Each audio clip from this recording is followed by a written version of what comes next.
इधर राज्य विधि आयोग ने भी यूपी जनसंख्या विधेयक 2021 का ड्राफ्ट तैयार कर लिया है। जल्द ही आयोग इसे अंतिम रूप देने के बाद राज्य सरकार को सौंप देगा। विधि आयोग ने 19 जुलाई तक जनता से राय भी मांगी है।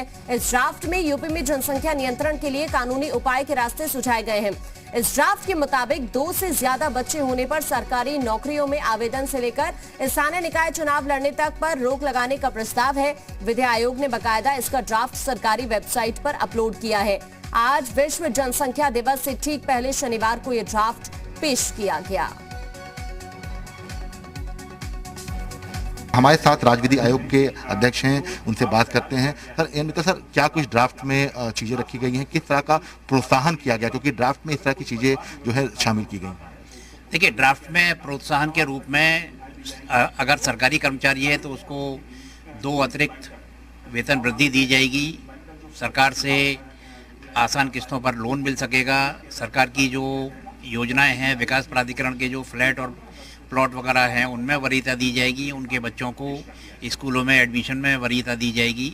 और अगर कोई बीपीएल परिवार वाला व्यक्ति एक बच्चे के बाद नसबंदी करा लेता है तो उसको 1 लाख रुपया एक मुश्त दिए जाने का प्राविधान है। और उस बीपीएल वाले परिवार की पूरी शिक्षा का पूरा दायित्व ग्रेजुएशन तक राज्य सरकार का होगा। और इसके अलावा हमने इसमें एक स्टेट पॉपुलेशन फंड बनाए जाने की भी संस्तुति की है। और इसमें ये भी व्यवस्था की है कि कुछ लोग जो अगर इस नीति का पालन नहीं करते हैं तो उनको चुनाव लड़ने से भी रोक दिया जाए। जहाँ तक डिसइंसेंटिव्स का सवाल है, डिसइंसेंटिव्स में हमारा विचार ये है कि जो राज्य की कल्याणकारी योजनाएं हैं, जैसे फ्री आवास है या फ्री मकान है या फ्री बिजली है, बहुत सी चीज़ें हैं, उनको लाभ न दिया जाए। उनका ऐसे परिवारों का जो राशन कार्ड है वो 4 यूनिट तक उसको सीमित कर दिया जाए। और इसमें ये भी व्यवस्था है कि व्यक्ति अगर स्वेच्छा से नसबंदी करा लेता है तो उसको ये लाभ दिया जाए। सर, ये जनसंख्या ड्राफ्ट तब बनकर के तैयार हुआ है जबकि कल सरकार जो है जनसंख्या नीति लागू करने जा रही है। एक वर्ग विशेष का सीधे तौर पर विरोध कर रहा है, तो क्लियर कर दिए कि ड्राफ्ट आखिरकार किन लोगों के लिए है, कहाँ कहाँ लागू होगा, क्योंकि इसको लेकर बड़ा कंफ्यूजन है। खासतौर से एक वर्ग विशेष इस पर सवाल खड़े कर रहा है। देखिए, एक पुराना गाना है कि कुछ तो लोग कहेंगे, लोगों का काम है कहना। मैं ये स्पष्ट कर देना चाहता हूँ कि हमारा जो ड्राफ्ट है और हमारा जो काम है पिछले 1.5 महीने से चल रहा है इस विषय पर। और ऐसा कुछ भी नहीं है कि हम आने वाले इलेक्शन को लेकर के इसकी तैयारी कर रहे हैं, बिल्कुल नहीं। दूसरी चीज़ ये कि जैसा मैंने बताया, हमारा जो ड्राफ्ट होगा वो सर्वधर्म समभाव का होगा। किसी जाति, किसी समुदाय या किसी वर्ग विशेष को या किसी व्यक्ति विशेष को टारगेट करके नहीं होगा। लोग कैसे सुझाव आपको देंगे, किस तरह से आप लोगों ने जो है एक तरीका अपनाया है? हमने अपने आयोग की वेबसाइट पर इसको अपलोड कर दिया है। और वेबसाइट पर अपलोड करके या तो वो वेबसाइट पर ही हमको सुझाव दे सकते हैं या हमको ईमेल से सुझाव दे सकते हैं या किसी लिखित रूप में हमको सुझाव दे सकते हैं या फ़ोन पर भी अपने सुझाव दे सकते हैं।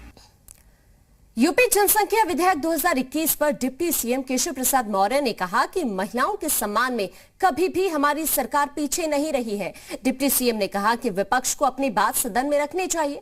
कोई भी कानून हो, सबके लिए एक होना चाहिए। यह एक बहुत ही दूरगामी निर्णय है और देश और प्रदेश सभी जगह सबका बहुत इसके लिए व्यापक समर्थन मिल रहा है। और आज की आवश्यकता है कि जनसंख्या नीति आ जाए और सब लोग जिस प्रकार से देश के सामने चुनौतियां खड़ी हो रही हैं उसका मिल करके मुकाबला करें। उत्तर प्रदेश के संसाधन है उसका प्रदेश की जनता के हित में उपयोग किया जा सके, इस बात को ध्यान में रख करके जनसंख्या नीति लाई जा रही है। और मुझे लगता है इसका सब स्वागत करेंगे। वोट की राजनीति के लिए विरोध कोई भले करे। फर्रुखाबाद में कांग्रेस नेता सलमान खुर्शीद का विवादित बयान सामने आया है। जनसंख्या विधेयक के ड्राफ्ट पर उन्होंने विवादित बयान दिया है। उनका कहना है वैध या अवैध संतान है, इसकी भी जानकारी दे मंत्री। ये उनका कहना है, अपने बच्चों की जानकारी देने के बाद ही नीति लागू करे। ये सलमान खुर्शीद का कहना है। ये विवादित बयान उनकी तरफ से दिया गया है। पहले एक सूचना देनी चाहिए कि हमारे मंत्रियों के कितने बच्चे हैं, ठीक है ना, हमारे मंत्रियों के कितने बच्चे हैं, उसकी बात करना चाहिए, उससे पहले नहीं करना चाहिए। और ये कहें कि ओपोजिशन जो है वो आप घोषणा करें कि हमारे कितने बच्चे हैं और हम अपनी घोषणा करेंगे कि हमारे कितने बच्चे हैं, उसके बाद क्या होगा। और ये भी बता दें वैध और अवैध बच्चे हैं, ये भी बता दें। यूपी जनसंख्या विधेयक 2021 का ड्राफ्ट तैयार हो गया है। इस ड्राफ्ट को लेकर कैबिनेट मंत्री मोहसिन रजा ने कहा कि ड्राफ्ट जनता के बीच जाएगा। जनता की राय के बाद ही सरकार आगे का फैसला लेगी। जनसंख्या विधेयक पर जी मीडिया से मोहसिन रजा ने खास बातचीत की।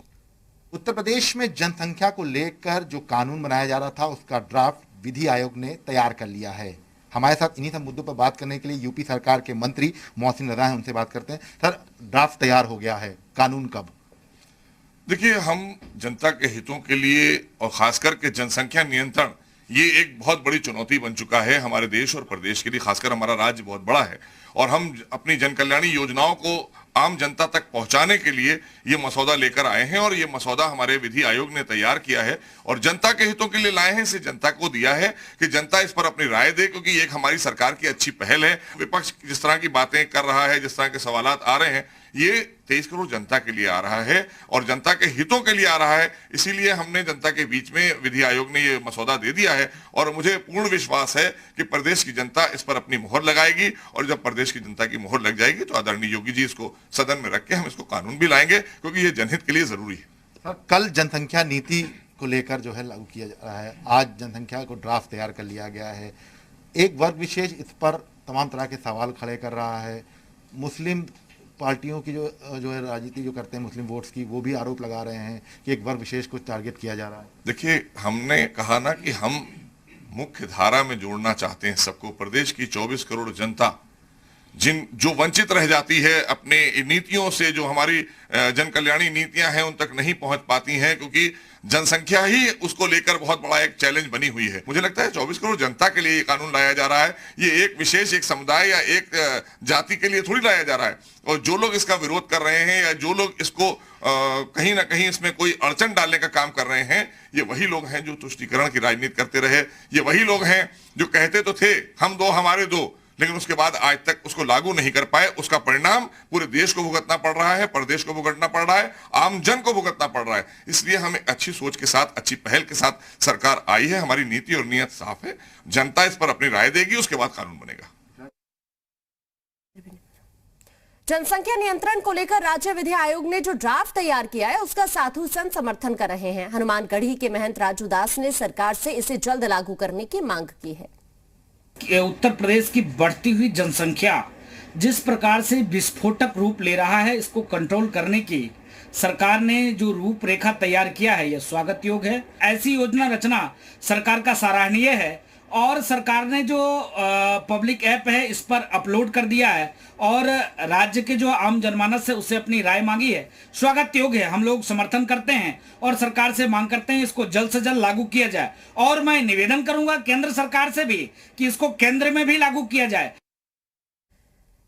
यूपी में ब्लॉक प्रमुख चुनाव के नतीजे आने पर सीएम योगी ने प्रदेश की जनता को संबोधित किया। इस दौरान उन्होंने बीजेपी की बम्पर जीत पर कार्यकर्ताओं और बीजेपी पर भरोसा जताने के लिए जनता का धन्यवाद भी किया। उन्होंने कहा कि पीएम की कल्याणकारी नीतियों की वजह से ये जीत हुई है। पीएम मोदी के नेतृत्व में प्रदेश विकास के पथ पर आगे बढ़ रहा है। मुख्यमंत्री ने कहा कि हमारा मंत्र सबका साथ सबका विकास है। इसके तहत जन जन तक योजनाओं का लाभ मिल रहा है। अगर आप देखेंगे पूरे सिनेरियो को, अगर आप देखेंगे लगभग 85% से अधिक सीटों पर भारतीय जनता पार्टी क्षेत्र पंचायत में और 85% से अधिक सीटों पर जिला पंचायत में भी भारतीय जनता पार्टी को समर्थन प्राप्त हुआ था।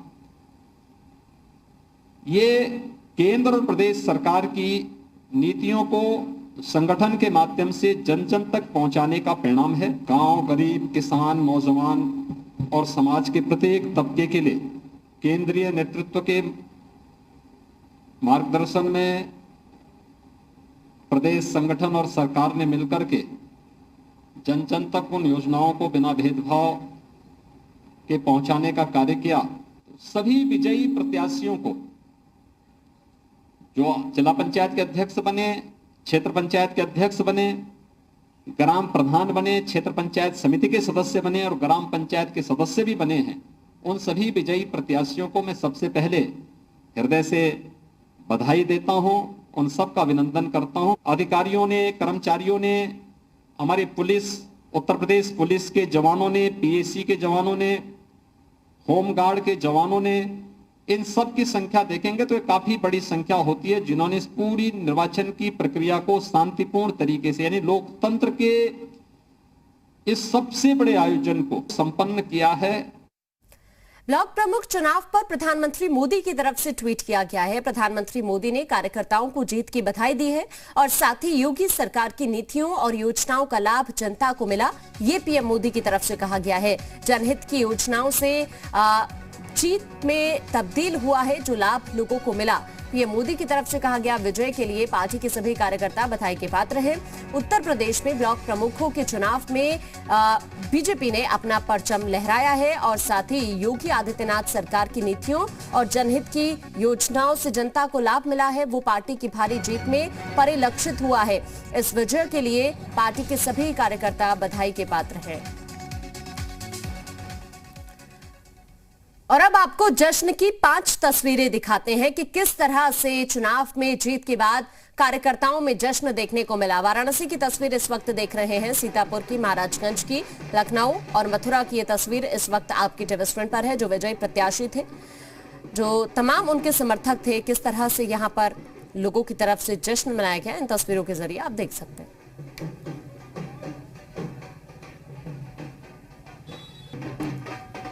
संभल में बीजेपी और सपा के बीच 50-50 का मुकाबला रहा। 6 में ब्लॉक में से 3 पर बीजेपी और 3 पर सपा ने कब्जा कर लिया है। इस चुनाव में सबसे खास बात यह है कि बहजोई ब्लॉक में सपा प्रत्याशी बीए की छात्रा डिंपल यादव ने प्रमुख पद की कुर्सी हासिल की है। डिंपल यादव की उम्र महज 21 साल है और वो यूपी में सबसे कम उम्र की ब्लॉक प्रमुख मानी जा रही है।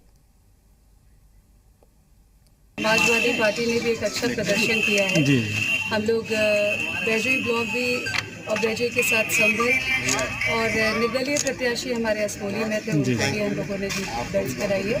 और साथ ही साथ गुलनौर विधानसभा के चुनाव में जो है समाजवादी पार्टी ने अपनी जीत दर्ज कराई है। तो ये एक अच्छा प्रदर्शन रहा, लेकिन कहीं ना कहीं जहाँ शासन और प्रशासन जो है किसी भी तरीके से नहीं चाहता था कि भाई जो समाजवादी अपनी दर्ज कराए जीत। अब आपको मतदान के दौरान हिंसा फैलाने की कोशिश करने वाले सपा कार्यकर्ताओं की तस्वीर भी दिखाते हैं। पहली तस्वीर जो हम आपको दिखाएंगे हाथरस की है। यहां सिकंदराव ब्लॉक पर सपा समर्थकों ने जमकर हंगामा किया, वो भी इसलिए क्योंकि बीजेपी और सपा प्रत्याशी को बराबर वोट मिले। तो वहीं दूसरी तस्वीर आप देख रहे हैं सोनभद्र की। यहां भी समाजवादी पार्टी के कार्यकर्ताओं ने पुलिस पर पथराव किया। हालांकि मौके पर मौजूद पुलिस बल भी आंसू गैस के गोले दागकर भीड़ को तितर बितर करने की कोशिश कर रहा था और उपद्रवियों को दूर तक खदेड़ दिया गया।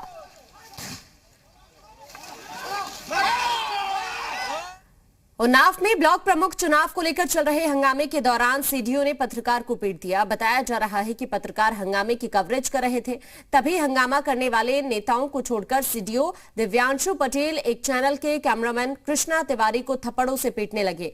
एक पुलिसकर्मी ने किसी तरीके से पत्रकार को बचाया। सीडीओ की दबंगई के खिलाफ पत्रकार मियानगंज ब्लॉक पर धरने पर बैठ गए। डीएम उन्नाव रविंद्र कुमार और एसपी उन्नाव आनंद कुलकर्णी ने मामले में निष्पक्ष जांच और कार्रवाई की बात कही है।